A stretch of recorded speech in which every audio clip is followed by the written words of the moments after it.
CDC's vaccine schedule, which is their guide for doctors and parents, which vaccines to get and when to get them, may have harmful effects for their children.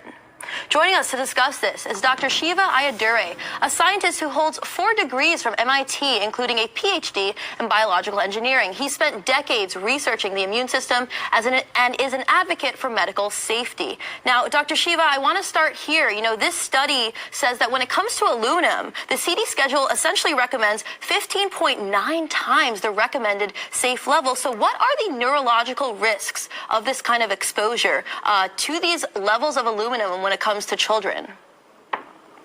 Well, it's a good question. The reality is no one really knows what the risks are. The risks are indeterminate, and the pharmaceutical companies have not done the risk assessment studies. If you look at what's happened with big pharma, their entire business model when it came to drugs was highly very liability. They had to go through many risk assessment models. However, vaccines have avoided that entire risk assessment process because of the way that vaccines were not put into the standard drug model.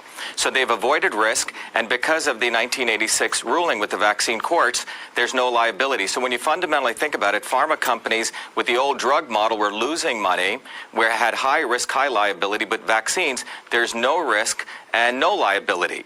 So the fundamental issue is we do not know what the risks are. This paper that just came out is another in a series of attempts attempting to sort of poke the bear to really figure out what the risk assessment is. People have talked about aluminum, people have talked about mercury, people have talked about these other adjuvants. The reality is we need to really take a systems approach to this. Recently we presented a paper at the National Science Foundation a couple of months ago showing that the entire vaccine development model is based on a 50 to 150-year-old science of vaccines, which basically only have 2 boxes, the innate immune system and the adaptive immune system. The reality is modern science shows that the immune system is much more complex with the innate, the adaptive, the microbiome, and the gut-brain axis. And so the entire basis of vaccine development was based on a very 60 to 150-year-old model. Today we understand the immune system is much more complex, and when you go stick in a vaccine into the adaptive immune system, there's a whole set of choreography of chemical reactions that can take place. We don't know what the risks are. So this paper, it's in a series of people sort of trying to poke around and try to understand. But until we really take a holistic view of the immune system, which is a lot of what our research is doing right now, which we presented at the NSF, we're not going to really understand risk. And when you don't understand risk, when risk is indeterminate, you must give people choice. And what kind of safety testing is the CDC required to employ here? Well, it's a great question. As I mentioned, when you look at the drug model, they have to go through many different types of in vitro, in vivo, before you even get the IND allowance to go do your phase 1, phase 2, phase 3. Vaccines do not need to undergo anywhere near that safety or vaccine safety model. A few months ago, we held the first international conference on vaccine safety. Around 650 people showed up, 450 people online across the world, 200 people in Cambridge. And the essential thing that came out of that conference is there is no real risk assessment models. There is no really vaccine safety models. And that's the fundamental issue.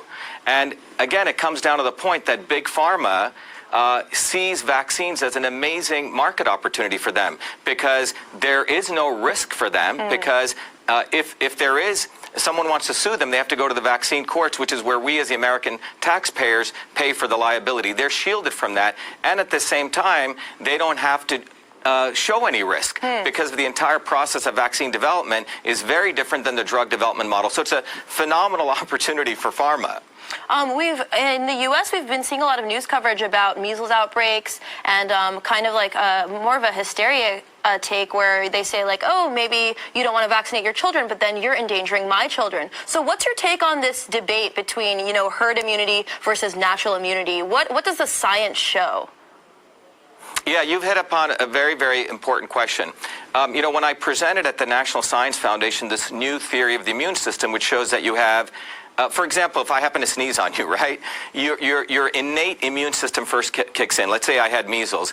That pathogens go through your ears, your nose, your eyes, etc., which is called the innate immune system. Your immune system over billions of years knows how to naturally react to it, strengthen itself, and become resilient. When we take the vaccine approach, which again comes from a 50 to 60-year-old science, or 100-year-old science, we're sticking something right into the bloodstream, into the adaptive immune system. And the hope is that is going to create antibodies. Wow. And that is going to equal both systems. The reality is we don't know if it's equal, but we do know that the modern immune system clearly shows that we don't know the risk, nor do we know the benefits of the vaccine versus the the natural way of getting it. And that's what needs to be done if we really want to practice real science versus this outdated science that the entire vaccination model is based on. Dr. Shiva, thank you for your work. Thanks for coming on. We hope to have you back. Great. Thank you. Now I want to bring in investigative journalist Ben Swan, because you have a history of questioning vaccines in your work as a member of the media, right? Yes. So if you could talk a little bit about your experience there, because I understand you've come under, quote unquote, attack in the past for simply saying things like... That's to say the least. Right. But for simply saying things like not all vaccines for all people. Right. You've never said no vaccines, right? No, so never said that. Talk a little bit about that experience. And what's fascinating about it is, yes, over the years, I was one of the first reporters to really cover and expose what that doctor was talking about, the vaccine court issue in America, because most people didn't even realize before I started reporting on it that there was such a thing as vaccine court, essentially meaning that vaccine makers are shielded from liability. You cannot sue them in this country, and there is this court system that's been set up. It's kind of a proxy court set up through Department of Health and Human Services. And what most people also don't know is that $4 billion, with a B, $4 billion has been paid out in liability to families of children who have been injured by vaccines. And yet, as a journalist, if you say not all vaccines are safe for all people at all times, that's considered lunacy. It's considered heresy, and it's considered a danger to the public, because they say, oh, you're encouraging people to not vaccinate their kids. No, you're encouraging people to understand what their children are being injected with. It's very important that people understand that our modern vaccine system, and by the way, I have 5 children, and all of them have had vaccines, right? So I'm not anti-vaccine, but you have to understand that the vaccine system in America is less about medicine and it's more about business. It is a business model that has been set up to protect these particular drug makers. There's only about 4 companies that even create vaccines in this country. Every single one of those countries has had lawsuits filed against them for other drugs that were harmful to people, and yet vaccines are the only drugs they create that have no harm associated with them. It's not true. It's interesting that those who have no problem questioning the likes of Big Pharma when it comes to other things, like something that's gaining popularity, even in the mainstream press right now, is the opioids crisis. Those people seem to have some sort of block when it comes to vaccines. That's interesting. Well, it is interesting, and I think the reason for that is because there has been such a system set up around vaccines to protect this. Look, the bottom line is, Robert F. Kennedy Jr., who I've interviewed a few times before in the past, and recently did a podcast with him, talks about this, and it's pretty interesting. He says, when you look at what's happening right now with these companies, one of the reasons we don't know, how bad vaccines might be or how good they are, we just don't know. We don't know how much they might contribute to these incredible numbers of allergies that are popping up in kids today that did not exist 30 years ago, or all the issues that we have with development issues.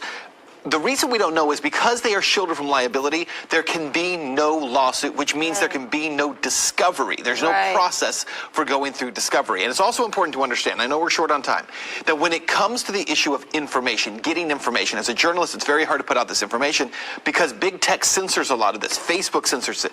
Google right now has subsidiaries that are actually creating vaccines. Google's own companies are trying to create them to give us the right information. Global flu vaccine right now. How can you trust them to give you good information on it? It's absolutely insane, and a lot of these social media companies are literally censoring the posts of people who are just moms saying, hi, my children got this after taking this vaccine. Because they call it a danger to the public rather than worrying about, again,